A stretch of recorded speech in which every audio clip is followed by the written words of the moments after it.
ഷാഹി ഇഫക്റ്റിലേക്ക് ഏവർക്കും സ്വാഗതം. ബഹുമാന്യനായ നീതി ആയോഗിൻ്റെ വൈസ് ചെയർമാൻ ശ്രീ അസൂലായി, ശ്രീ കെ എം ചന്ദ്രശേഖർ, ശ്രീ രവിചന്ദ്രൻ നായർ, ഈ പുസ്തകത്തിൽ എഴുത്തുകാരായി മാറിയ പ്രിയപ്പെട്ടവരെ, മറ്റ് സഹോദരങ്ങളെ, സുഹൃത്തുക്കളെ, ആദ്യമായി ഞാനൊരു കുറ്റസമ്മതം നടത്തുകയാണ്. ഞാൻ ഈ പുസ്തകം മുഴുവൻ വായിച്ചില്ല. ഒരുപക്ഷെ ഏറ്റവും കൂടുതൽ പുസ്തകങ്ങൾ റിലീസ് ചെയ്യുന്ന ഒരാളാണ് ഞാൻ. മുഖ്യമന്ത്രി ആവുമ്പോഴല്ല, അതിന് മുമ്പ് സാധാരണയായി എല്ലാ പുസ്തകവും വായിച്ചിട്ടാണ് സാധാരണ പോകാറുള്ളത്. ഈ പുസ്തകം എൻ്റെ കയ്യിൽ കിട്ടിയപ്പോൾ ഞാൻ ബഡ്ജറ്റ് ഡിസ്കഷൻ്റെ ബഹളത്തിലായിരുന്നു. അവസാനത്തെ ആഴ്ചയാണ്. പിന്നെ ബഡ്ജറ്റ് കഴിഞ്ഞ 3 ദിവസം അതിൻ്റെ ചർച്ചയാണ്. നിങ്ങൾക്കറിയാമല്ലോ, അസംബ്ലിയിൽ നടക്കുന്ന പ്രശ്നങ്ങളല്ല. അത് കഴിഞ്ഞ് ഇന്ന് ബഡ്ജറ്റിന് മറുപടി പറഞ്ഞിട്ടാണ് ഞാൻ നേരെ വരുന്നത്. 1.5 മണിക്കൂർ അവിടെ സംസാരിച്ചിട്ടാണ് ഇങ്ങോട്ട് വരുന്നത്. ബജറ്റ് അവതരിപ്പിക്കുന്നതിൻ്റെ തലേ ദിവസത്തെ രാത്രിയിൽ അതേ ബുദ്ധിമുട്ട് തന്നെ ബജറ്റിൻ്റെ ലാസ്റ്റ് കൺക്ലൂഷൻ നടത്തുന്ന സമയത്ത് തലേ രാത്രി ഒട്ടും ഉറങ്ങാൻ പറ്റില്ല. കാരണം പുതിയതായി പ്രഖ്യാപിച്ചിരിക്കുന്ന 300 കോടി രൂപയുടെ വർക്കിൻ്റെ ഡീറ്റെയിൽസും മറ്റു കാര്യങ്ങളൊക്കെ തയ്യാറാക്കുന്ന തിരക്കിലായി. എങ്കിലും ഞാൻ ഈ പുസ്തകം ഒന്ന് ഓടിച്ചു നോക്കി. അവ എനിക്ക് വളരെ അത്ഭുതം തോന്നി, വളരെ സന്തോഷവും തോന്നി. ഞാൻ ചന്ദ്രശേഖർ സാറിനെയും ടി പി ശ്രീനിവാസ സാറിനെയും പ്രത്യേകമായി അഭിനന്ദിക്കുകയാണ്. കേരളത്തിലുമായി ബന്ധമുള്ള കേരള കേഡറിലും മലയാളികളായി കേരള കേഡറിന് പുറത്തുണ്ടായിരുന്നവരും മലയാളികളല്ലാത്തവരുമായ സിവിൽ സർവീസിലെ, അഡ്മിനിസ്ട്രേറ്റീവ് സർവീസിലെ, പോലീസ് സർവീസിലെ, ഫോറസ്റ്റ് സർവീസിലെ, ഫോറിൻ സർവീസിലെ ആയിട്ടുള്ള റിട്ടയർ ചെയ്ത ആളുകളുടെ ഒരു കൂട്ടായ്മ, ഒരു വാട്സാപ്പ് കൂട്ടായ്മയിൽ നിന്നാണ് ഈ ആശയം ഉയർന്നു വന്നത്. അവർ കേരളത്തെക്കുറിച്ചുള്ള അവരുടെ എക്സ്പീരിയൻസ് വളരെ നന്നായി പറഞ്ഞിരിക്കുകയാണ്. ഞാൻ ഓടിച്ചു നോക്കിയപ്പോൾ ഞാനിവിടെ നടത്തേണ്ട പ്രസംഗം ഇന്നത്തെ ബജറ്റിൽ അവസാനം നടത്തിയ പ്രസംഗം തന്നെയാണ് എനിക്ക് തോന്നിയത്. കാരണം കേരളത്തെക്കുറിച്ചാണ് നമ്മുടെ ചില ധാരണകൾ, കേരളത്തെക്കുറിച്ചുള്ള നമ്മുടെ ധാരണകൾ, നല്ല ധാരണകൾ, തെറ്റായ ധാരണകൾ, നിരവധി വർഷക്കാലമായി നമ്മൾ തലയിൽ കൊണ്ടു നടക്കുന്ന ചില കാര്യങ്ങൾ, അതെല്ലാം ഈ പുസ്തകത്തിൽ ചർച്ച ചെയ്യപ്പെടുന്നുണ്ടെന്നാണ് എനിക്ക് തോന്നിയത്. പല ആർട്ടിക്കിൾസും ഞാൻ നോക്കി. പല കാര്യങ്ങളുണ്ട്. ഒന്ന്, നമ്മളിന്ന് സംസാരിക്കുന്നതിൻ്റെ ഒരു പ്രധാനപ്പെട്ട പ്രശ്നം പുതിയൊരു കാഴ്ചപ്പാടും പുതിയൊരു സമീപനവും നമ്മുടെ കേരളത്തിന് ഉണ്ടായേ മതിയാവും. നമ്മൾ സ്വയം പൊക്കി നമ്മൾ ഭയങ്കര സംഭവമാണ് എന്ന് നമ്മൾ പറഞ്ഞുകൊണ്ടേയിരിക്കുകയാണ്. കേരള മോഡൽ എന്ത് പറഞ്ഞാലുള്ളൊരു മറുപടിയാണ് കേരള മോഡൽ. എനിക്ക് തോന്നുന്നത് ഈ പുസ്തകത്തിൽ പറയുന്നുണ്ട്, കേരള മോഡൽ എന്ന് പറയുന്നതിൻ്റെ ഒരു ഒറിജിനേറ്റ് ചെയ്തത് മിഷണറിമാരുടെ കാലത്ത്, പിന്നെ രാജാക്കന്മാരുടെ കാലത്ത് അത് തുടർന്നു. തീർച്ചയായിട്ടും ജനാധിപത്യ ഗവൺമെൻറ്റുകൾ അത് കണ്ടിന്യൂ ചെയ്തു, പ്രത്യേകിച്ച് ആരോഗ്യ വിദ്യാഭ്യാസ മേഖലകളിൽ അത് തുടർന്നു കൊണ്ടുവന്നു. പക്ഷെ കഴിഞ്ഞ ഒരു 4 നൂറ്റാണ്ടായി നമ്മൾ ഇത് തന്നെ പറഞ്ഞുകൊണ്ടിരിക്കുകയാണ്. ഒരു മാറ്റവും ഇല്ല, ഒരു മാറ്റം. എന്ത് പറഞ്ഞാലും കേരള മോഡലിൻ്റെ അഹങ്കാരമാണ്. പക്ഷെ ആ കേരള മോഡൽ എവിടെ എത്തി നിൽക്കുന്നു? എങ്ങോട്ടും ചലിക്കാനാവാതെ തളർന്നു നിൽക്കുകയാണ്. ഇത്രയും മാത്രം ഐഡിയാസ് ഉള്ളൊരു സ്ഥലം ഞാൻ ഉറങ്ങി കണ്ടിട്ടില്ല കേരളത്തിൽ. എനിക്ക് തന്നെ ഇഷ്ടം പോലെ ഐഡിയാസ് ആളുകൾ എല്ലാവരും തന്നു. ഐഡിയാസിന് ഒരു കുറവുമില്ല. പക്ഷേ ആ ഐഡിയാസ് ഇംപ്ലിമെൻറ്റ് ചെയ്ത് ഇതിലുള്ള ഡിലേ ആണ് നമ്മളെ ഞെട്ടിക്കുന്നത്. ഇതിൽ പ്രോജക്റ്റ് ഇംപ്ലിമെൻറ്റേഷനെ കുറിച്ച് ഒരു ആർട്ടിക്കിൾ ഉണ്ടെന്നാണ് എനിക്ക് തോന്നുന്നത്, അല്ലേ? ഞാൻ ഇന്ന് അസംബ്ലിയിൽ പറഞ്ഞു, പ്രോജക്റ്റ് ഇംപ്ലിമെൻറ്റേഷനാണ് നമ്മുടെ എക്സ്ചക്കറിലെ ഏറ്റവും വലിയ ലീക്കേജ്. ഞാൻ 2001 ആദ്യമായി MLA ആയ സമയത്ത് കൊച്ചി നഗരത്തിലൊരു പദ്ധതി നടക്കുന്നുണ്ട്, ഒരു ഡ്രിങ്കിങ് വാട്ടർ പ്രോജക്റ്റ്. 36 കോടി, അന്നത്തെ 36 കോടി എന്ന് പറയുമ്പോൾ ഇപ്പോഴത്തെ ഒരു 500 കോടിക്ക് തുല്യമാണ്. 98 തുടങ്ങിയതാണ്. ഞാൻ എൻ്റെ ഒരു ഡ്രിങ്കിങ് വാട്ടർ പ്രോജക്റ്റുമായിട്ട് എപ്പോഴും ആ മീറ്റിങ്ങിന് പോകും. അപ്പോൾ അവിടുത്തെ സീനിയേഴ്സ് MLAs ആദ്യം സംസാരിക്കും. ഞാൻ ജൂനിയർ ആയതുകൊണ്ട് എൻ്റെ പ്രോജക്റ്റ് രണ്ടാമതാണ് ചർച്ച ചെയ്യുന്നത്. 36 കോടി രൂപയുടെ 3 വർഷം കൊണ്ട് തീരേണ്ട പ്രോജക്റ്റ് 98 തുടങ്ങിയിട്ട് 2010 തീർന്നത്. 36 കോടി രൂപയുടെ ഇത് തീർന്നപ്പോൾ 172 കോടിയായി. ആരുടെ പൈസയാണ് പോയത്? ഞാൻ ചോദിച്ചു നിയമസഭയിൽ, ആരുടെ പൈസയാണ് പോയത്? ഞാനും നിങ്ങളും എല്ലാവരും നികുതി അടയ്ക്കുന്ന പണത്തിൽ നിന്നാണ് അത് പോയത്. ആർക്കെങ്കിലും എന്തെങ്കിലും അക്കൗണ്ടബിലിറ്റി ഉണ്ടോ? ആർക്കും അക്കൗണ്ടബിലിറ്റി ഇല്ല. 1-2 വർഷം നമ്മളൊരു പ്രോജക്റ്റിൻ്റെ പീരീഡ് തീരുമാനിച്ചാൽ സ്ഥലം ഏറ്റെടുത്ത് കോൺട്രാക്ടർക്ക് കൊടുക്കുമ്പോൾ തന്നെ 2 വർഷമുണ്ട്. അപ്പോൾ കോൺട്രാക്ടർ രക്ഷപ്പെട്ടു.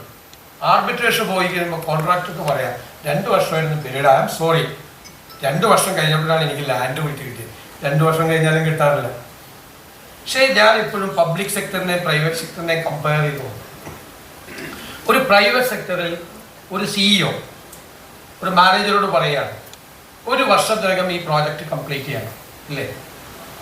366 ദിവസം അയാളത് തീർത്തില്ലെങ്കിൽ എന്താ പറയുക, അയാളെ ഫയർ ചെയ്യും, ഫയർ അല്ലേ. അപ്പോൾ അതുകൊണ്ട് അയാൾ 300 ദിവസം കഴിയുമ്പോൾ തന്നെ തീർക്കും. 365 ദിവസത്തിലേക്ക് പോവില്ല. പക്ഷെ നമുക്കൊരു പ്രശ്നമില്ല, നമുക്കൊരു അക്കൗണ്ടബിലിറ്റി ഇല്ല. അത് ഉദ്യോഗസ്ഥന്മാരുടെ മാത്രം കുഴപ്പമല്ല, നമ്മുടെ ഒരു കൾച്ചറാണ്. ആ കൾച്ചർ നമ്മൾ ഡെവലപ്പ് ചെയ്തു. അതുകൊണ്ടൊരു പ്രോജക്റ്റ് ഇംപ്ലിമെൻറ്റേഷൻ പ്രോട്ടോകോൾ ഉണ്ടാകുക ഏറ്റവും പ്രധാനമായിട്ട്. പിന്നെ നമ്മൾ അപ്പം തന്നെ കൊളറ പിടിക്കും. പബ്ലിക് സെക്ടർ ഭയങ്കര സംഭവമുള്ള പബ്ലിക് സെക്ടർ എന്ന് പറയുന്നത്. ഞാൻ കഴിഞ്ഞ ദിവസം ചോദിച്ചു, എത്ര എഞ്ചിനീയറിംഗ് കോളേജ് ഉണ്ട് കേരളത്തിൽ? ഓരോ വർഷവും മെക്കാനിക്കൽ എഞ്ചിനീയേഴ്സ്, ഇലക്ട്രിക്കൽ എഞ്ചിനീയേഴ്സ് പാസ്സായി ഇറങ്ങും. ഏതെങ്കിലും ഒരാൾക്ക് ജോലി കൊടുക്കാൻ പറ്റിയ ഏതെങ്കിലും പബ്ലിക് സെക്ടറുണ്ട്?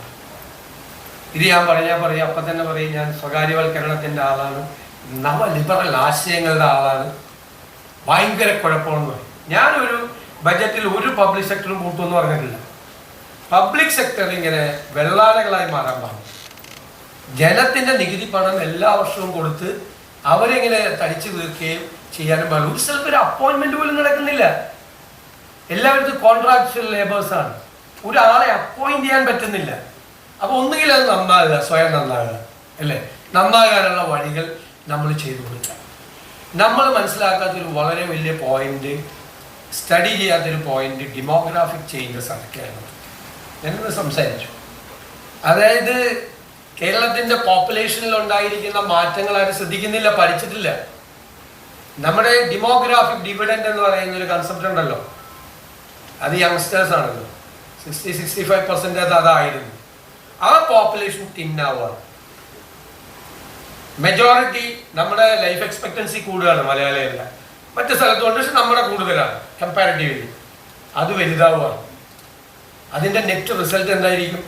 ഈ തിൻ പോപ്പുലേഷനും ഈ വലിയ പോപ്പുലേഷനും തമ്മിൽ നമ്മുടെ ഒരു സ്വഭാവം റിട്ടയർ ചെയ്താലുള്ള പൊതു സ്വഭാവം എല്ലാവരുടെയും അല്ല.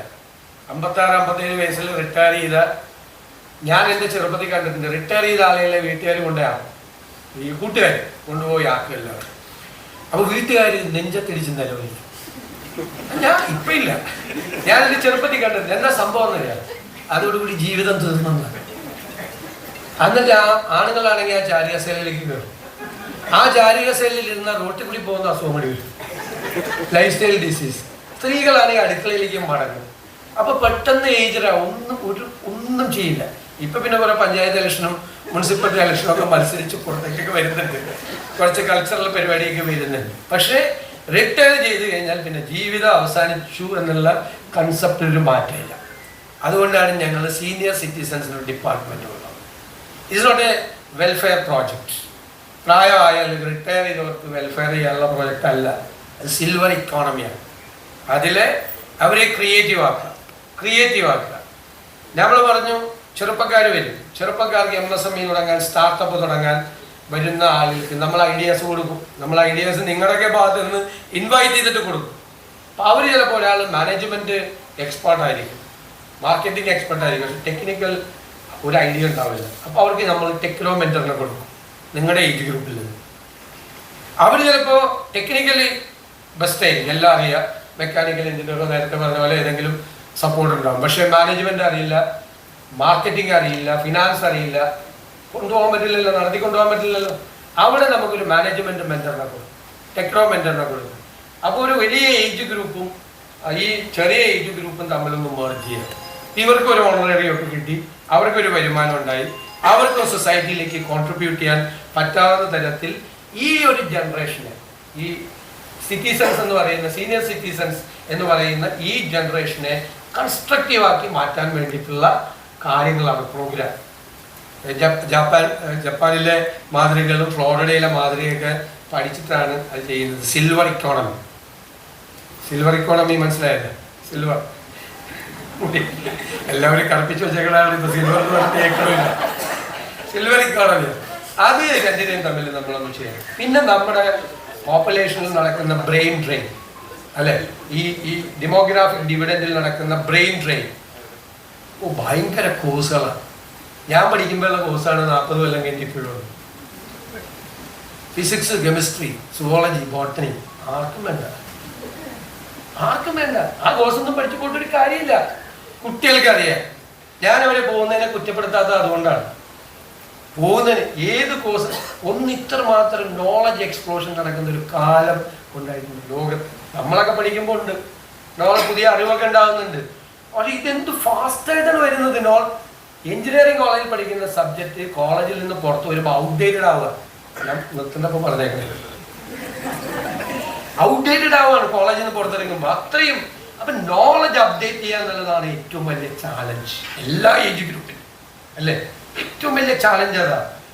അപ്പോഴും ഈ ഔട്ട്ഡേറ്റഡ് ആയിട്ടുള്ള കോഴ്സുകൾ കൊണ്ടിരിക്കുക. നമ്മൾ അതിനൊരു കൺസെപ്റ്റ് പറഞ്ഞു, ഗ്ലോബൽ ജോബ് വാച്ച് ടവർ. കാരണം nature of jobs have been changing, ഇല്ലേ? വളരെ വേഗത്തിൽ ചേഞ്ച് ചെയ്തുകൊണ്ടിരിക്കുക. അപ്പം നമുക്ക് നിങ്ങളെപ്പോലുള്ള ആളുകൾ വേണം ഞങ്ങളെ സഹായിക്കാൻ. ഓരോ സെക്ടറിലും നമ്മൾ ഈ വാച്ച് ടവറിലെ ആളുകളുണ്ടാകും. അവർ ഈ ജോബ്സിൻ്റെ നേച്ചർ മാറുന്നതനുസരിച്ച് റിപ്പോർട്ട് ചെയ്യണം ഗവൺമെൻറ് കറസ്പോണ്ടിങ് ആയിട്ട് കരിക്കുലം റീസ്ട്രക്ചർ ചെയ്യാനുള്ള പരിപാടി ചെയ്ത് പുതിയ കോഴ്സസ് സ്റ്റാർട്ട് ചെയ്യും. യൂണിവേഴ്സിറ്റികളിൽ, കോളേജുകളിൽ, എല്ലാ സ്ഥലത്തും. യൂണിവേഴ്സിറ്റികളിലൊക്കെ സിൻഡിക്കേറ്റ് എന്നൊക്കെ പറഞ്ഞാൽ ഭയങ്കര സംഭവം. അക്കാഡമിക് കാര്യം വെച്ചുള്ള എല്ലാ ചർച്ചയും അത് മാത്രം ചർച്ച ചെയ്യില്ല. ജീവനക്കാരുടെ ശമ്പളം, അധ്യാപകരുടെ ശമ്പളം, ഇവിടുന്ന് അങ്ങോട്ടുള്ള ട്രാൻസ്ഫർ, ഗവർണറുമായിട്ടുള്ള തർക്കം, മറ്റേ ഒരുപാട് കാര്യം. അക്കാഡമിക് കാര്യം മിണ്ടൂല. ഒറ്റ യൂണിവേഴ്സിറ്റിയിലും ചർച്ചയില്ല. അത് വെച്ച് ബാക്കിയുള്ള കാര്യങ്ങളാണ് യൂണിവേഴ്സിറ്റികൾ നടക്കുന്നത്. അതിനൊക്കെ ഒരു മാറ്റമുണ്ടായി.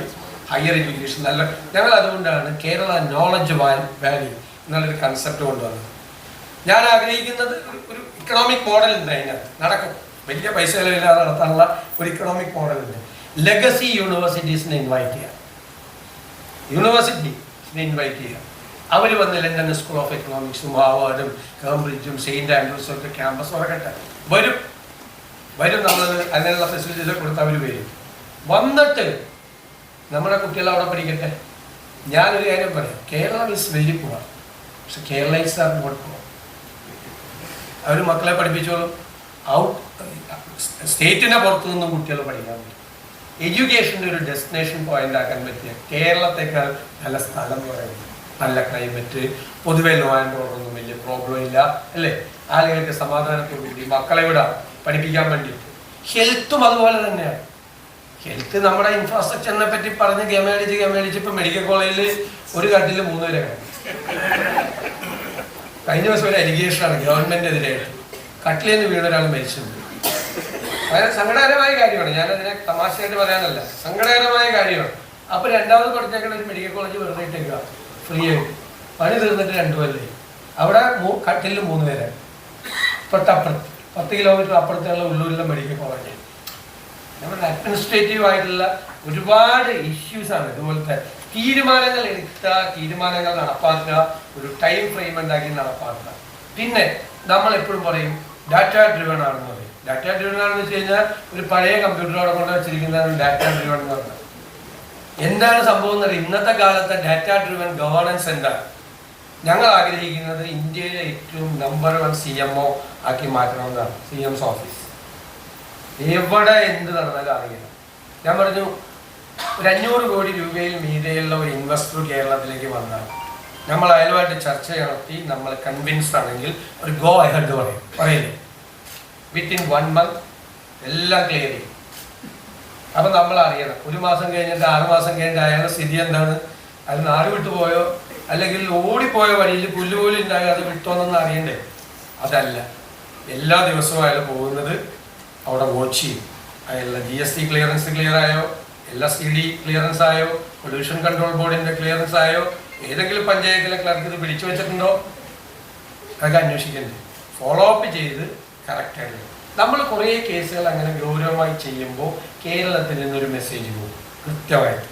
പഴയ പോലെ ഒരു മിലിറ്റൻസി ഒന്നുമില്ല. ഞാൻ ട്രേഡ് യൂണിയൻ രംഗത്തുണ്ടായിരുന്ന ആളാണ്. 20 years ആയിട്ട്. കഴിഞ്ഞ ദിവസമാണ് 10-40 യൂണിയൻ റിസൈൻ ചെയ്തു.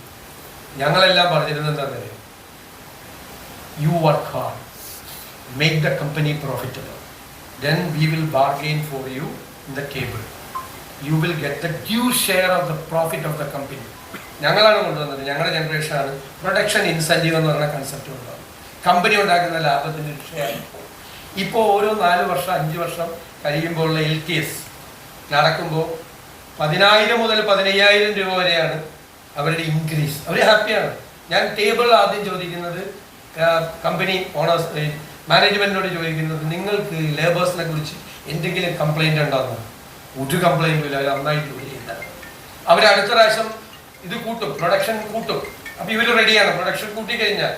കാരണം എന്താ, പ്രൊഡക്ഷൻ കൂടിക്കഴിഞ്ഞാൽ പ്രൊഡക്ഷൻ ഇൻസെൻറ്റീവ് കൂടുതൽ കിട്ടുമെന്ന് പറയാ. പണ്ടാണെങ്കിൽ പ്രൊഡക്ഷൻ 10 ടൺ 11 ടണ്ണാക്കാൻ സമ്മതിക്കില്ല. പണ്ട് നമ്മുടെ കൊച്ചിയിലുള്ള കമ്പനിയിൽ ക്യാൻറ്റീനിലെ പപ്പടത്തിന്റെ വട്ടം കുറഞ്ഞു പോയെന്ന് പറഞ്ഞ് സമരം ചെയ്തു. ഉച്ചയ്ക്ക് ക്യാൻറ്റീനിലെ പപ്പടത്തിന്റെ സൈസ് കുറഞ്ഞു പോയെന്ന് പറഞ്ഞ് സമരം ചെയ്ത കേരളമാണ്. അവിടെ നിന്ന് മാറി ഞാൻ ഒരു 30-40 കമ്പനികളിലെ public sector, central public sector, private സെക്ടറിലായിരുന്നു. ഒറ്റ കമ്പനിയിൽ സമരം ചെയ്തിട്ടില്ല കഴിഞ്ഞ 15 കൊല്ലത്തിനിടയിൽ. പിന്നെ ഞാൻ ഭയങ്കര അഭിമാനത്തോടെ പറയുന്ന കാര്യം, കേരളത്തിൽ ഒരു ഹർത്താലും ബന്ധും നടത്താത്ത ആദ്യത്തെ പ്രതിപക്ഷമായിരുന്നു ഞങ്ങളുടെ. ആദ്യത്തെ പ്രതിപക്ഷം ഭയങ്കര സംഭവമല്ലേ. നാഷണൽ സ്ട്രൈക്ക് ഡൽഹിയിൽ പ്രഖ്യാപിക്കും, ബോംബെയിൽ പ്രഖ്യാപിക്കും. പക്ഷെ ഇവിടെ ഹർത്താലും ബന്ധുവാണ്. തമിഴ്നാട്ടിൽ പോയി ഇങ്ങനൊരു കാര്യം ആരും അറിഞ്ഞിട്ടില്ല. കർണാടകത്തിൽ ആർക്കും അറിയില്ല, ഡൽഹിയിൽ അറിയ പോലുമില്ല, മഹാരാഷ്ട്രയിൽ ആരും അറിയില്ല. ഇപ്പം അപ്പം തന്നെ റോട്ടിലേക്കാണ്. അതൊക്കെ നമുക്ക് അവസാനിപ്പിക്കണം, അതൊക്കെ അവസാനിപ്പിക്കണം. അതൊക്കെ ഞാൻ പറയുന്നത് വല്ലാത്ത കാലത്താണ് നമ്മൾ ജീവിക്കുന്നത്. നമുക്ക് ഒരുപാട് കാര്യങ്ങൾ നമുക്ക് മാറ്റം വരുത്തുന്നുണ്ട്. കുറേ ഇക്കണോമിക് പിന്നെ വേറൊരു അഹങ്കാരം, remittance economy. It is our backbone of our economy, remittance. എന്നിട്ട് വല്ല പ്രയോജനമുണ്ട്? അത് ഏത് വഴിക്കാണ് പോകുന്നത്, എങ്ങനെയാണ് ചെലവഴിക്കുന്നത് എന്ന് വല്ല ഐഡിയ. ആ റെമിറ്റൻസ് എക്കോണമി ഇൻവെസ്റ്റ്മെന്റ് ഇക്കോണമിയാക്കി മാറ്റണം. വലിയ വലിയ പണമുള്ള NRIക്കാരൊക്കെ ഇവിടേക്ക് വന്ന് ഇൻവെസ്റ്റ് ചെയ്യുന്നുണ്ട്. അതല്ല ഞങ്ങളുടെ പ്ലാൻ. ഞങ്ങൾക്കൊരു ഇക്കണോമിക് മോഡൽ, ഒരു വലിയ പ്രോജക്റ്റ് തുടങ്ങാൻ പോകും. ഇൻകം ജനറേറ്റിംഗ് ആയിട്ടുള്ളൊരു പ്രോജക്റ്റ് തുടങ്ങാൻ പോകും. ഗവൺമെന്റ് ലാൻഡ് കൊടുക്കും. ലാൻഡാണ് വേറെ കാശില്ലല്ലോ, ലാൻഡാണ് ഗവൺമെന്റിന്റെ ഇക്വിറ്റി. ബാക്കിയുള്ളത് ഞാൻ പറയുന്നത് ഇടത്തരക്കാരായ സാധാരണക്കാരായ പ്രവാസികൾ ഒരു 25,000 രൂപ മുതൽ 5 ലക്ഷം രൂപ വരെ അതിൽ ഷെയർ ആയിക്കോട്ടെ, സിയാൽ മോഡലിൽ ഷെയർ ആയിക്കോട്ടെ. ഒരു 10 വർഷം കഴിഞ്ഞിട്ട് അവർ തിരിച്ചു വരുമ്പോൾ ഈ 25,000 രൂപ ഒരു 2.5 ലക്ഷം രൂപ വാല്യൂള്ള ഷെയർ ആവില്ലേ. 5 ഇപ്പം സിയാലിന്റെ ഷെയറിന്റെ വാല്യൂ എത്ര? 5 ലക്ഷം രൂപ അവർ ഇൻവെസ്റ്റ് ചെയ്താൽ അവർക്ക് 25-50 ലക്ഷം രൂപ വാല്യൂ. അവർ തിരിച്ചു വരുമ്പോൾ ഒന്നുമില്ല. ആ പൈസ കറക്റ്റായിട്ട് ചാനലൈസ് ചെയ്യണം. നമുക്ക് ഒരു പ്രോജക്റ്റിൽ ഒരാളുടെ പൈസ വേണ്ടി വരില്ല. അത്രയും പൈസ അവിടെ നിന്ന് വരും. അവർക്കൊരു കോൺഫിഡൻസ് ഉണ്ടാക്കിയാൽ മതി. നമ്മൾ അവരെ കാശ് പോവില്ല എന്ന് ഉറപ്പ് വരുത്തിയാൽ മതി. അത് വന്നാൽ നമുക്ക് നന്നായിട്ട് വരും. ഇപ്പോൾ എന്താ പറയുക, റെമിറ്റൻസിനേക്കാൾ വലിയ പ്രശ്നം റിവേഴ്സ് റെമിറ്റൻസ് ഉണ്ട്. കേരളം പഠിച്ചിട്ടുണ്ടോ? 4 മില്യൺ എന്നാണ് കണക്ക്. പക്ഷെ എൻ്റെ കണക്ക് 5 മില്യൺ എന്നുള്ള കാര്യം അത് ഇതിൻ്റെ ഈ ബുക്കിൽ ഡിസ്കസ് ചെയ്യുന്നു. അതർ സ്റ്റേറ്റിൽ നിന്ന് വന്നിരിക്കുന്ന ആളുകൾ, ജോലിക്കാർ, അവർ കണ്ടിട്ടുണ്ട്. അവർ സ്പെൻഡ് ചെയ്യില്ല പൈസ. 3 സാധനം മേടിക്കുന്നുണ്ട്. 1 ഉള്ളി, 2 ദാല്, 2 ഗോതമ്പ്. പിന്നെ അത് കഴിക്കുന്നവർ കുറച്ച് പൈസ സ്പെൻഡ് ചെയ്യുക. ആകെ സ്പെൻഡ് ചെയ്യുന്ന ഭാവങ്ങളാണ് ഇത് അടിക്കുന്നവർ. അതിവിടെ കാശാണല്ലോ. നല്ല മറ്റേ ഭയങ്കര ടാക്സ് ആയതുകൊണ്ട് 251% ടാക്സ് ആയതുകൊണ്ട് അവരുടെ ആ കാശ് പോലെ നമുക്ക് ഗവൺമെന്റിലേക്ക് വരുന്നില്ല. അതൊരു 20% ഉള്ളു. ബാക്കി 80% ശനിയാഴ്ച, സാധാരണ ഒരു തിങ്കളാഴ്ച രാവിലെ നിന്നിട്ടായിരുന്നു ഇത് അയച്ചുകൊണ്ടിരുന്നത്. ഇപ്പോൾ അവർ ഗൂഗിൾ പേ ഒക്കെ പഠിച്ചുകൊണ്ട് ഗൂഗിൾ പേയിൽ കൂടി അവർ സാലറിയും വന്നുകൊണ്ട് ശനിയാഴ്ച രാത്രി ഇത് കിട്ടുമ്പോൾ തന്നെ അങ്ങോട്ടായിട്ട് കറക്റ്റായിട്ട് എത്ര കോടി രൂപ കേരളത്തിൽ നിന്ന് റിവേഴ്സ് റെമിറ്റൻസ് ആയി പോകുന്നു. ഒറ്റ ഉദാഹരണം, ഒരു 15 കൊല്ലം മുമ്പ് തിരുവനന്തപുരത്ത് ഒരു 100 കോടി രൂപയുടെ ബിൽഡിംഗ് വന്നിരുന്നു എന്ന് വിചാരിക്കും. ഞാൻ കരുതുന്നത് 40-50% ലേബർ ചാർജായിട്ട് ട്രിവാൻഡ്രം സിറ്റിക്കകത്തും സബേർബ്സിലുള്ള ലേബേഴ്സിൻ്റെ വീട്ടിലേക്ക് ആ പൈസ പോകുക. അതായത് ആ പണം ഇവിടെ തന്നെ ഉണ്ടാവുകയാണ്. മണി വാസ് ഇൻ സർക്കുലേഷൻ അല്ലേ. അത് ഇവിടുത്തെ പലചരക്കടയിലും തുണിക്കടയിലും സ്വർണ്ണക്കടയിലും അവിടെ ഇവിടെയൊക്കെ ആയിട്ട് ചെലവഴിക്കപ്പെടുമായിരുന്നു. ഇപ്പം ആ 40-50% എങ്ങോട്ടാ പോകണം? 1 രൂപ പോലും ഇവിടെ ഇല്ല. കാരണം ഒറ്റപ്പണിക്കാരില്ല, നമ്മുടെ പണിയൊന്നും ചെയ്യില്ല, നേരെ അങ്ങോട്ടാണ് പോകുന്നത്. അത് നമ്മുടെ ഇക്കോണമിയെ ഏതെല്ലാം തരത്തിൽ ബാധിച്ചിട്ടുണ്ട് കേരളം ചർച്ച ചെയ്തിട്ടില്ല. ഈ റിവേഴ്സ് റെമിറ്റൻസിനെ കുറിച്ചും ഈ ഡെമോഗ്രാഫിക് ചേഞ്ചസിനെ കുറിച്ചും കേരളം ചർച്ച ചെയ്തിട്ടില്ല. ഇതിനെല്ലാം ബേസ് ചെയ്ത് വേണം നമ്മുടെ ഫ്യൂച്ചർ പ്ലാൻസ് നമുക്ക് ചെയ്യാൻ. ഇല്ലെങ്കിൽ ഇതിന് അടിത്തറയുണ്ടാവില്ല നമ്മുടെ പ്ലാൻസ്. മറ്റതുപോലെ ആവും, ഐഡിയാസ് മാത്രമായിട്ട് കിടക്കും. അപ്പോൾ തീർച്ചയായിട്ടും ഞാൻ ഒരു വാക്ക് തരികയാണ്, ഇതിൻ്റെ മുഴുവൻ ആർട്ടിക്കിളും ഞാൻ വായിക്കും, എല്ലാ എസ്ഐസും ഞാൻ വായിക്കും. നമുക്കത് നല്ല എനിക്ക് തോന്നിക്കഴിഞ്ഞപ്പോൾ ഞങ്ങൾക്കെല്ലാം നല്ലൊരു ഗൈഡൻസ് തരാൻ പറ്റുന്ന അനുഭവത്തിൽ നിന്നാണ്. ഇതിലെ സോമനാഥ് സാറിൻ്റെ ഇത് ഞാൻ വായിച്ചു, നമ്മുടെ ക്യാബിനറ്റ് സെക്രട്ടറിയുടെ. അതിനകത്തൊരു നല്ല സാധനം പറഞ്ഞിട്ടുണ്ട്. രാഷ്ട്രീയക്കാരൻ, രാഷ്ട്രീയത്തിൽ നിന്ന് വരുന്ന അധികാരികൾ, അവർക്കെതിരായിട്ടൊരു ആക്ഷേപം വന്നാൽ അവർക്കത് അതേപോലെ തന്നെ മറുപടി കൊടുക്കാനുള്ള ഓപ്പർച്യൂണിറ്റി ഉണ്ട്, അല്ലേ? ഇപ്പം എനിക്കെതിരെ വന്നാൽ എനിക്ക് അസംബ്ലിയിൽ അപ്പം തന്നെ ചുട്ട മറുപടി കൊടുക്കാൻ പറ്റുമല്ലോ. എല്ലാവർക്കും മറുപടി കൊടുക്കാം. എല്ലാ സെക്ടറിലുള്ള ആളുകൾക്കും, എല്ലാ പൗരന്മാർക്കും മറുപടി കൊടുക്കാനുള്ള അവകാശമുണ്ട്. പക്ഷേ ബ്യൂറോക്രസിയിൽപ്പെട്ട ഉദ്യോഗസ്ഥർക്ക് അവർക്കെതിരായിട്ട് ഒരു ആക്ഷേപം വന്നാൽ അവർക്ക് മറുപടി പറയാൻ പോലും പറ്റാത്ത ഒരവസരമുണ്ട്. ഒരു വളരെ പ്രധാനപ്പെട്ട ഒരു കാര്യം, ഞാൻ ആയി കഴിഞ്ഞ ഉടനെ ഡൽഹിയിൽ പോയപ്പോൾ ഡൽഹിയിലെ കേരള കേഡറിലുള്ള എല്ലാ ഉദ്യോഗസ്ഥന്മാരെയും വിളിച്ചു ചേർത്തു. ഞങ്ങൾ 2 മണിക്കൂർ അവരുമായിട്ട് സംസാരിച്ചു. ഇപ്പോൾ ഈ ജോയിന്റ് സെക്രട്ടറിയൊക്കെ ആണെങ്കിൽ 3 വർഷത്തെ സർവീസ് വേണം, പ്രൊമോഷൻ കിട്ടണമെങ്കിൽ കമ്പൽസറി ആയിരിക്കും. അത് കഴിഞ്ഞിട്ട് ഇങ്ങോട്ട് പോരുന്നില്ല. അപ്പോൾ നമ്മൾ ഇങ്ങോട്ട് പോകുന്നു, നമ്മൾ നോക്കാം, ശ്രദ്ധിച്ചോളാം. ഞാൻ ഇവിടെയുള്ള സെക്രട്ടറിമാരുടെയൊക്കെ മീറ്റിംഗ് വിളിച്ചുകൊണ്ടിപ്പോൾ ഞാൻ ഒരു കാര്യം, ഇൻ ഗുഡ് ഫെയ്ത്ത് നിങ്ങളെടുക്കുന്ന എല്ലാ തീരുമാനങ്ങളെയും പൂർണ്ണമായി പ്രൊട്ടക്ട്. നിങ്ങൾ അപകടത്തിലാകുമ്പോൾ ഞങ്ങൾ കൈകഴുകി മാറില്ല. പിന്നെ മുഖ്യമന്ത്രിയുടെ ഓഫീസ് രാവിലെ 10 മണി തൊട്ട് 11 മണി വരെ ഉദ്യോഗസ്ഥരായ നിങ്ങൾക്ക് സംസാരിക്കാൻ, ഒറ്റയ്ക്ക് വന്ന് സംസാരിക്കാൻ തുറന്നിട്ടിരിക്കുക. തലേദിവസം ഒന്ന് പറഞ്ഞാൽ മതി, രാവിലെ വരുള്ളൂ. അതനുസരിച്ച് നിങ്ങളുടെ 5 മിനിറ്റ് പോലും കളയാതെ നിങ്ങളുടെ എന്ത് പരാതിയും നേരിട്ട് സംസാരിക്കും. അവർ പറയണ കേൾക്കണം, അവരുടെ വിഷമം കേൾക്കണം, അത് നമ്മൾ സോൾവ് ചെയ്ത് കൊടുക്കണം. അവർക്കൊരു പദ്ധതിയുമായിട്ട് മുന്നോട്ട് പോകുമ്പോൾ ഉണ്ടാകുന്ന പ്രയാസങ്ങൾ എന്താണ് എന്ന് ആരും റിസ്ക് എടുക്കുന്നില്ല. എന്തിനാ റിസ്ക് എടുക്കണം? വെറുതെ എന്തിനാ കോൺട്രവേഴ്സി പോയി ചാടണം?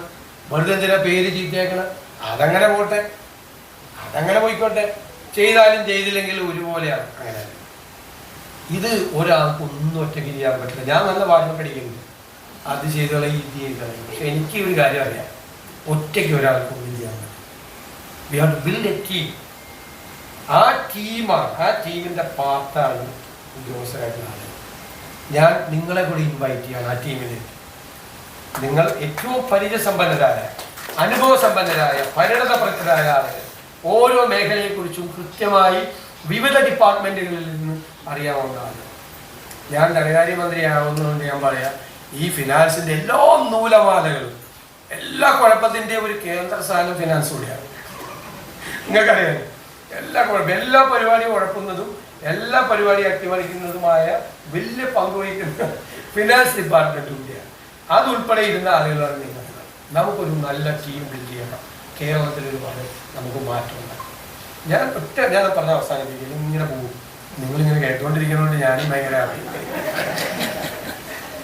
നമുക്ക് എന്താണ്, ഞാൻ ഒരു പൈസ ടാക്സ് കൂട്ടിയില്ല. അതല്ല എൻ്റെ നമുക്ക് നല്ല ഫിനാൻസ് മാനേജ്മെൻറ്റ് വേണം, അല്ലേ? ടാക്സ് സ്ട്രക്ചർ, ടാക്സ് അഡ്മിനിസ്ട്രേഷൻ പക്കായില്ല. 3 ഞാൻ നേരത്തെ പറഞ്ഞതുപോലെ എക്സ്ചക്കറിൻ്റെ ലീക്കേജ് ആണ്. 4-മത്താണ് ഏറ്റവും പ്രധാനപ്പെട്ട കാര്യം, ഇക്കോണമിയെ സ്റ്റിമുലേറ്റ് ചെയ്യണം. ഇക്കോണമിയെ സ്റ്റിമുലേറ്റ് ചെയ്യുന്നത് എങ്ങനെയാണ്? Investment, activities. അതുകൊണ്ടാണ് എൻ്റെ ഡ്രീം പ്രോജക്റ്റ് ഈ 2 അന്താരാഷ്ട്ര തുറമുഖങ്ങളും ഒരു കണ്ടെയ്നർ ടെർമിനലും 17 മിനി തുറമുഖങ്ങളുള്ള കേരളത്തെ ഒരു പോർട്ട് സിറ്റിയാക്കി മാറ്റണം.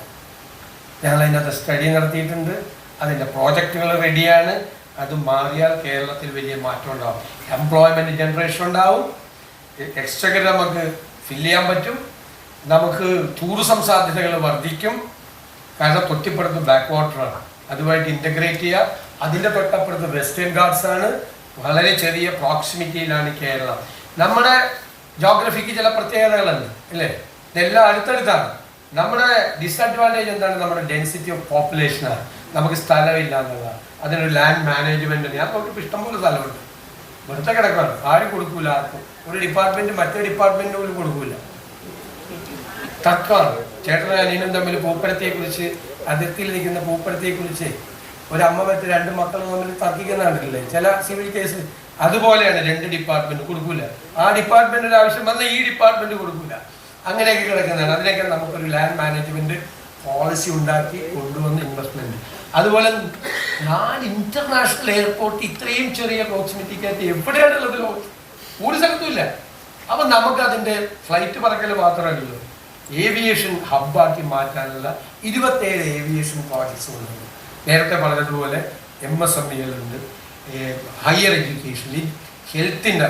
ഞാൻ ഒറ്റ ഉദാഹരണം, ഞാൻ നമ്മുടെ സൽമാൻ റുഷ്ദിയുടെ നൈഫ് വായിച്ചു പുസ്തകം.